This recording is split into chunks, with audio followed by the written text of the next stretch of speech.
सभी भक्तों को जय बाबा की। एक बार फिर मैं आप सभी भक्तों के समक्ष उपस्थित हुआ हूँ भक्ति सागर पंचद्वार बराड़ा धाम चैनल के माध्यम से। अब तक तो हमने आपका शिव का अस्तित्व समझाया, आपको शिव कौन है, शिव के बारे में अन्य वीडियो में काफी सारी वीडियो आपको मिलेगी भक्ति सागर पंचद्वार बराड़ा धाम चैनल पर। आप उस पर देख सकते हैं कि शिव कौन है, शक्ति कौन है, शिव की उत्पत्ति कहाँ से हुई, शंकर महादेव की उत्पत्ति कैसे हुई, जिनको हम महेश कहते हैं, ब्रह्मा विष्णु महेश की उत्पत्ति कहाँ से हुई। अनेकों वीडियो शिव से संबंधित वीडियो में ही आपको मिलेगी। शिव ही साकार है, शिव ही निराकार है, शिव ही सर्वश्रेष्ठ है, शिव ही महान है। जो कुछ भी दुनिया में है सिर्फ शिव हैं। लेकिन आज मैं दूसरी भाषा में आपको समझाना चाहता हूं कि शिव कौन है। जिस प्रकार आप अपने आप को स्वयं को लगा लो, आप कौन हो क्या आपको पता है? आप तो सिर्फ यही जानते हो कि मैं एक इंसान हूं। और शिव कौन है, संदेश क्या देते हैं इंसानों को? सभी लोगों को यह पता है, आत्मा परमात्मा का ही अंश स्वरूप है, उसी की शक्ति है, उसी का एक छोटा कण है। परमात्मा की ही एक शक्ति है आत्मा। और आत्मा इस शरीर में प्रवेश करने के बाद निर्माण होता है इंसान का, व्यक्ति का, आदमी का, मानव का। अनेकों नाम से हम जानते हैं। जब तक आत्मा हमारे शरीर में नहीं आती है तब तक हमारा शरीर किसी भी प्रकार से कार्यरत नहीं होगा। हम अपनी जरूरतों को कभी भी पूरा नहीं कर सकते। अगर ये निर्जीव शरीर हो जाता है तो लोग तुरंत क्यों नष्ट कर देते हैं, अग्नि के हवाले क्यों कर देते हैं, जमीन में दफन क्यों कर देते हैं? क्योंकि वो शरीर अब किसी काम का नहीं रहा। वो आत्मा इस शरीर में नहीं है, ये हर किसी को पता है। लेकिन आत्मा को चलाने के लिए हमें करना क्या है, ये आज तक कोई भी धर्म गुरु पाखंडी नहीं बताता है। अब मैं क्या कहूं इस बात पर, मेरे मन में तो गाली आ रही है, गुस्सा आ रहा है। क्यों आ रहा है? अगर आप मेरी जगह होते तो आपके मन में भी यही विचार उत्पन्न होते कि जी भर के गाली दूं इन पाखंडियों को, इन लुटेरों को, जो धर्म के नाम पर आडंबर रचते हैं, पाखंड फैलाते हैं, सिर्फ रुपया पैसा धन दौलत कमाते हैं, जो एक दुकान चला रहे हैं भगवान के नाम की। तो हम बात कर रहे थे शिव कौन है, हमें क्या संदेश देते हैं वो? शिव एक साधक हैं। सिर्फ आप शिव की फोटो देखते हो जिसमें एक साधना स्वरूप में नेत्र बंद किए हुए हैं। आप सिर्फ ये स्वरूप देखते हो, लेकिन इस स्वरूप से क्या आपने कभी सीखने की कोशिश की, कुछ हासिल करने की कोशिश की, शिव के उस स्वरूप से कुछ प्राप्त करने की कोशिश की? शिव के इस रहस्य के बारे में क्या आपने कभी जानने की कोशिश की? क्यों कि शिव किसके ध्यान में लीन होते हैं, क्यों होते हैं, ये आपने जानने की कोशिश की? और ये पाखंडी भी ऐसे ऐसे पड़े हैं, प्रवचन तो सुनाते हैं, अपने आप को मंडलेश्वर कहते कहते तो है, कथा भी सुनाते हैं, शिव भक्त भी कहलाते हैं, अन्य भी देवी देवताओं के भक्त कहलाते हैं। लेकिन कभी किसी ने यह बताया शिव किसकी साधना करते हैं और क्यों करते हैं? ये बहुत ही इंपॉर्टेंट क्वेश्चन है। शिव किसकी साधना करते हैं और क्यों करते हैं, और उनके इस स्वरूप से हमें संदेश क्या मिलता है। आप लोग भी ये जानते हो, शिव का ही स्वरूप है शंकर महादेव का, जिसको हम उपाधि देते हैं महेश की, ब्रह्मा विष्णु महेश के नाम से जानते हैं। शिव के ही अंश स्वरूप है ये तीनों शक्तियां, इसीलिए शिव को ही त्रिदेव भी कहते हैं। भली बात, सभी बातें आप जानती हो, लेकिन जो शिव का मूल रूप है, जो मूल स्वरूप है, वो साधना में ही हमेशा लीन क्यों रहता है। और आप लोगों ने यह भी देखा होगा, शिव का ही मूल रूप, मूल स्वरूप शंकर महादेव का भी है। शंकर महादेव भी ध्यान में लीन रहते हैं। क्यों रहते हैं? ये शिव का आदेश है। बहुत से लोगों का कहना होगा, बहुत से लोग सोचते होंगे, और लोग इसी दुविधा में पड़े रहते हैं। कोई कहता है कि शिव राम के ध्यान में लीन रहते हैं, कोई कहता है शिव शक्ति के ध्यान में लीन रहते हैं, लेकिन ऐसा नहीं है। शिव के दो स्वरूप हैं। एक शिव है जो ध्यान के प्रतीक है, जिस मार्ग पर ऋषि मुनि तपस्वी चलते हैं, जो कठिन तपस्याएं करते हैं, एक मुद्रा में, एक अवस्था में, एक ध्यान के केंद्र में प्रवेश करते हैं शिव को पाने के लिए। वो मूल रूप का ध्यान करते हैं। जो बड़े बड़े तपस्वी लोग होते हैं, जिनको इस दुनियादारी से कोई मतलब नहीं होता, जो कोई पहाड़ों में कभी कोई तपस्या करता है, तो कोई जो है जल समाधि लेकर तपस्या करता है। अनेकों प्रक्रिया होती है इनकी। दीमक लग जाते हैं शरीर में, बर्फ चढ़ जाती है उनके शरीर पर, अनेकों प्रकार की प्रताड़नाएं उनके साथ होती हैं प्राकृतिक के द्वारा, लेकिन अपनी अवस्था कभी वो त्याग नहीं करते। वो इसलिए वो शिव को पाना चाहते हैं, और जो व्यक्ति शिव को पाना चाहता है, उसका योगदान होता है इस सृष्टि को चलाने में, क्योंकि शिव ने सृष्टि की रचना की है। शिव की शक्तियों को जो प्राप्त करता है, वो सृष्टि को चलाने के लिए मदद करता है। लेकिन उसी शिव का ही स्वरूप है शंकर महादेव का, जो हम इंसानों के लिए बना है। हम अपनी इच्छाओं की पूर्ति इस दुनिया में रहते हुए, किसी भी प्रकार की सुख सुविधा अगर हमें चाहिए, तो हम शंकर महादेव की तपस्या करते हैं, भक्ति करते हैं, जो शिवलिंग के स्वरूप में भक्ति होती है।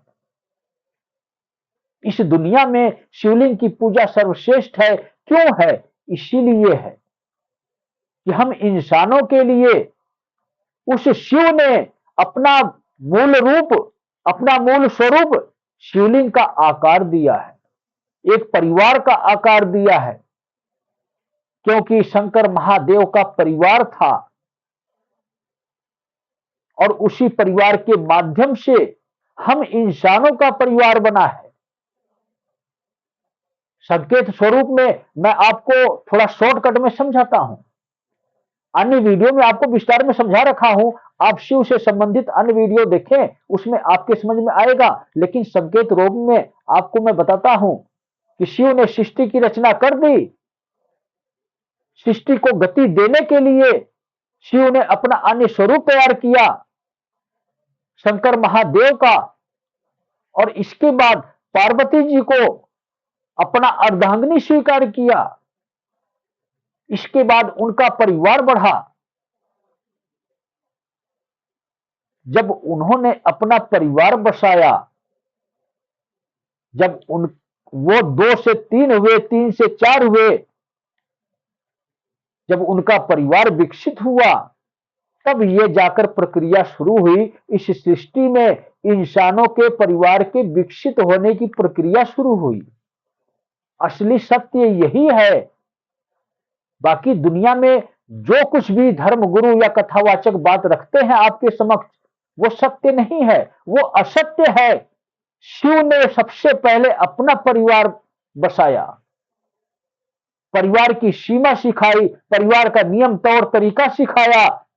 ये संदेश देने के लिए, हम इंसानों के लिए, कि तुम भी अपना परिवार इसी प्रकार से विकसित करो और चलाओ। और इस परिवार को चलाने के लिए अगर मेरी कृपा की आवश्यकता है तुम्हें, तो शिवलिंग पर जल चढ़ाओ।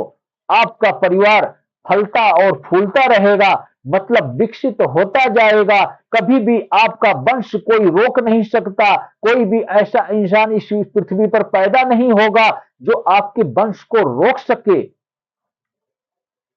इतना बड़ा महत्व है शिवलिंग की पूजा करने से, इतना बड़ा हमें फायदा होता है, क्योंकि इसी स्वरूप में ही, शिवलिंग की भक्ति के स्वरूप में ही शिव और शक्ति और पूरे परिवार की पूजा हो जाती है। और आपको यह भी मैं बताया हूं, इस दुनिया में जितने भी देवी देवता हैं, शिव और शक्तियों से उत्पन्न हुए हैं। नाम कोई भी हो देवी देवता का, लेकिन सब शिव और शक्तियों से ही उत्पन्न हुए हैं।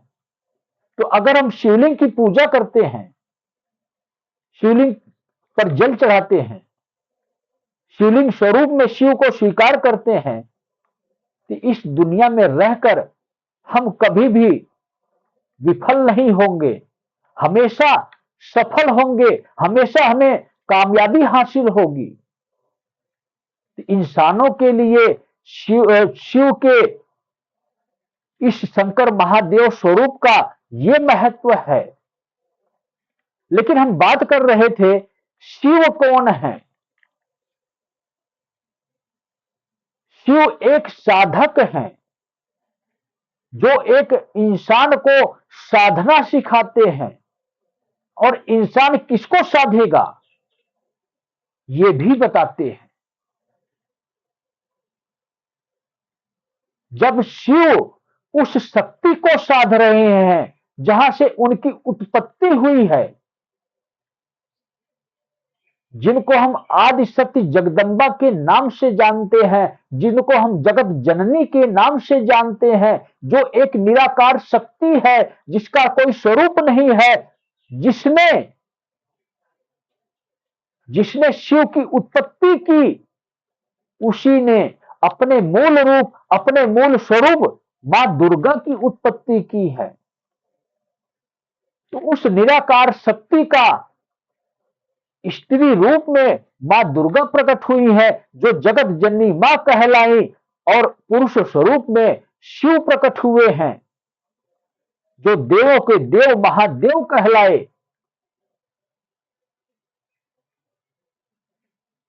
तो आप लोग समझ सकते हो, शिव एक साधक है। शिव की उत्पत्ति जहां से हुई है, शिव उनको साधते हैं, उनकी साधना में लीन होते हैं, उनकी शरण में जाना चाहते हैं, और उनकी देख रेख में रहना चाहते हैं।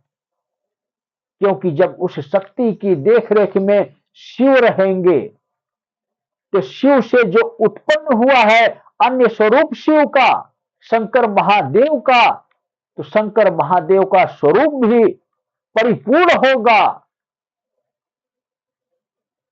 जब शंकर महादेव परिपूर्ण होंगे, तो तीसरे स्तर पर क्या आता है? हम इंसान आते हैं। हमने आपको यही बताया, ये आत्मा उसी परमात्मा का अंश स्वरूप है, चाहे स्त्री हो या पुरुष हो, उसी शिव और शक्ति का अंश स्वरूप आत्मा है। तो इस आत्मा को आवश्यकता होती है कि इस आत्मा की जहां से उत्पत्ति हुई है, इस आत्मा को भी आवश्यकता है उस शक्ति को साधने की, उसकी साधना में लीन होने की। जिस प्रकार हमने समझाया आपको, शिव की उत्पत्ति शक्ति से हुई, तो शिव शक्ति को साधते हैं। और अगर हम पुरुष हैं या स्त्री हैं, तो हमारी जहां से उत्पत्ति हुई है, हमें उसको साधने की आवश्यकता होती है। और आप लोगों ने देखा होगा कि जितने भी तपस्वी होते हैं, ऋषि मुनि होते हैं वो शिव को साधते हैं। क्यों? वो पुरुष हैं, इसलिए शिव को साधते हैं। तो हम पुरुषों के अंदर जो आत्मा है, तो हमें आवश्यकता है कि हम उस शिव को साधें, उसकी साधना में लीन हो। लेकिन पुरुष का मतलब क्या है, यह भी आपको भली भांति पता होना चाहिए। पुरुष का मतलब यही है कि सिर्फ पुरुष, और सिर्फ पुरुष वही होता है जो अपने परिवार का त्याग करता है। और ये वो पुरुष ऋषि मुनि तपस्वी कहलाते हैं। वो पुरुष होते हैं, उनको स्त्रियों के नजदीक नहीं जाना होता है, इसलिए वो शिव को साधते हैं। लेकिन आपको किसे साधना है, यह भी आपको पता होना चाहिए। क्योंकि इंसान जितने भी लोग हैं इस दुनिया में रहने वाले, जो एक परिवार से जुड़े हुए हैं, जो एक स्त्री से जुड़े हुए हैं, तो क्या है वो शिव और शक्ति के अंश स्वरूप ही है। जिस प्रकार शिव और पार्वती जी हैं, उसी प्रकार ही वही स्थान इस दुनिया में है, स्त्री और पुरुष का, पति और पत्नी का। तो अगर हम पति और पत्नी के साथ हैं, अपने परिवार में हैं, तो हम परिवार वालों के लिए शिव ने ही अपना स्वरूप हमसे जुदा कर दिया, दूर कर दिया। वो इसलिए कि शिव का संबंध किसी के साथ नहीं है। शिव का संबंध सिर्फ जगत जननी मां, उस आदि शक्ति भवानी स्वरूपा जो निराकार शक्ति है, उससे है। तो अगर हम परिवार में हैं, तो सबसे पहले नंबर पर शिव को शंकर महादेव के स्वरूप में पूजना होगा।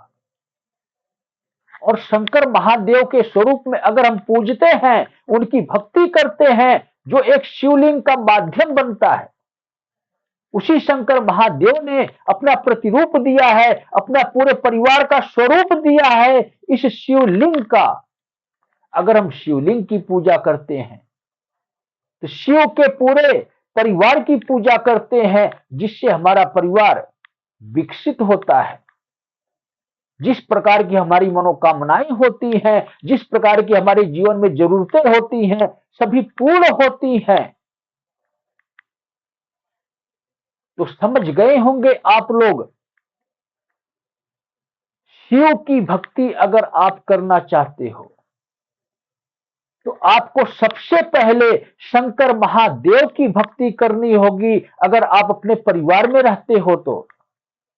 और अगर कोई बचपन से साधक है, तो वो शंकर महादेव को त्याग कर शंकर महादेव के मूल रूप, मूल स्वरूप की भक्ति कर सकता है, जिसका जीवन बहुत ही भरा कठिनाइयों वाला, तपस्याओं का भक्ति वाला वो जीवन होता है।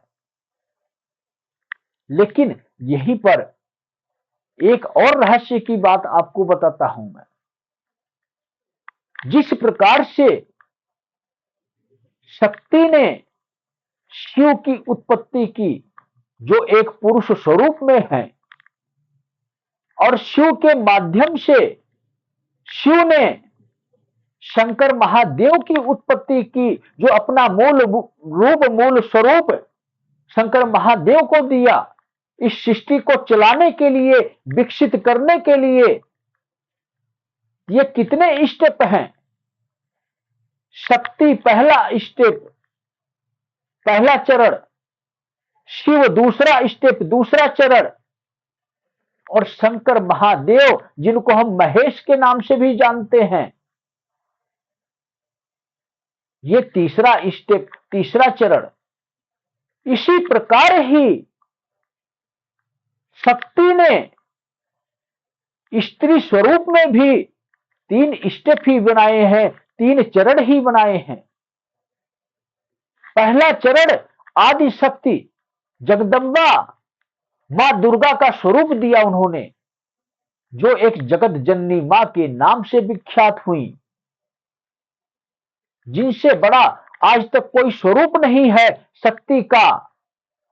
दूसरा स्वरूप है तो माता दुर्गा का ही है, और तीसरा स्वरूप उस माता दुर्गा के माध्यम से उत्पन्न हुआ, जो इस पृथ्वी पर अवतरित हुआ, माता पार्वती। माता पार्वती उसी प्रकार ही तीसरे चरण में आती हैं, जिस प्रकार तीसरे चरण में शंकर महादेव आते हैं। तो शक्ति ने 3 स्वरूप स्त्री के तैयार किए, 3 स्वरूप पुरुष के तैयार किए, अपने ही मूल रूप का 3 स्वरूप दिया। और इसी प्रकार ही शिव ने, उस शंकर महादेव ने अपना मूल रूप, अपना मूल स्वरूप को त्याग कर ब्रह्मा विष्णु महेश का 3 स्वरूप दिया है। आप लोग समझ रहे होंगे मेरी बात भली भांति ही। जिनको हम त्रिदेव कहते हैं, ब्रह्मा विष्णु महेश ही त्रिदेव है, मतलब कि शिव ही त्रिदेव है। उसी प्रकार ही माता दुर्गा ने अपना भी 3 स्वरूप तैयार किया है। ये भी तीनों स्वरूप माता पार्वती का ही है। जिस प्रकार त्रिदेव हैं ब्रह्मा विष्णु महेश सृष्टि को चलाने के लिए, इसी प्रकार ही त्रिदेवियां हैं। माता महाकाली, माता महालक्ष्मी, माता सरस्वती। सरस्वती माता हमें ज्ञान देती हैं, लक्ष्मी माता हमें धन वैभव देती हैं, और इसी में से तीसरा स्वरूप है विकराल महाकाली का, जो हमारा संहार भी करती हैं। और इसी प्रकार ही त्रिदेव भी हैं। समझ सकते होंगे आप लोग कि विष्णु हैं, पालन करता है, मां लक्ष्मी की तरह ही हमारी जरूरत को पूरा करने वाले हैं, और ब्रह्मा जी हैं जिन्होंने सृष्टि की रचना कर दी, जिन्होंने ये निर्धारित कर दिया इस सृष्टि में किस समय पर कब और कैसे और क्या होगा। लेकिन इसी में से तीसरा स्वरूप शंकर महादेव का भी है, जो एक विकराल स्वरूप महाकाल का भी धारण करते हैं, जिनका तांडव के स्वरूप में तीसरा नेत्र भी खुलता है, हम ही इंसानों का संहार करने के लिए। तो कोई भी व्यक्ति, कोई भी इंसान इस अहंकार में ना रहे, चाहे वो स्त्री हो चाहे वो पुरुष हो। स्त्री के लिए त्रिदेवियां हैं, जैसा कर्म करोगे वैसा फल देंगी, और पुरुषों के लिए त्रिदेव हैं, जैसा कर्म करोगे वैसा फल देंगे। लेकिन इतना याद रखो, ये अन्य युग नहीं है, ये शिव युग है। और जब युग शिव है तो शिव और शक्ति कार्य करेंगे, मतलब प्रचंड स्वरूप में महाकाल और महाकाली कार्य करेंगे। तो इतना आप समझो, इसीलिए मैं बार बार कहता हूं कि इस शिव युग में अन्य देवी देवताओं का कोई महत्व नहीं होगा। अब आप लोगों की सुनने वाला कोई भी नहीं है। जब भी सुनेंगे तो शिव सुनेंगे और शक्ति सुनेगी। और इसीलिए ये अनिवार्य है सभी इंसानों के लिए, चाहे किसी भी धर्म में क्यों ना रहते हो, शिव युग में जो प्रवेश करना चाहता है उसको शिवलिंग पर जल चढ़ाना अनिवार्य है, ओम नमः शिवाय का जाप करना अनिवार्य है, शिव यज्ञ करना अनिवार्य है। शिव युग के यही 3 श्रेष्ठ नियम है। जिस प्रकार शक्ति ने अपने 3 मूल स्वरूप का निर्माण किया, उसी प्रकार से शक्ति ने स्त्री और पुरुष के स्वरूप में त्रिदेवियां और त्रिदेव हम दुनिया वालों को, हम इंसानों को संभालने के लिए तैयार किया है। अच्छे कर्म करेंगे तो शिव का अच्छा स्वरूप हमें हमारा पालन पोषण करेगा, जो विष्णु स्वरूप है, अन्य देवी देवता के स्वरूप में हमारी मदद करेंगे। और बुरे कर्म करेंगे तो वही शिव का महाकाल स्वरूप जो इस दुनिया में उपस्थित हो चुका है, एक काल पुरुष के नाम से इस दुनिया में विख्यात है, तो अधर्मियों के लिए वो काल पुरुष का स्वरूप आपके समक्ष विद्यमान है। तो समझ जाओ, शिव युग में प्रवेश करने के लिए तैयारी अभी से शुरू कर दो, अधर्म का त्याग कर दो। तो सभी भक्तों को जय बाबा की।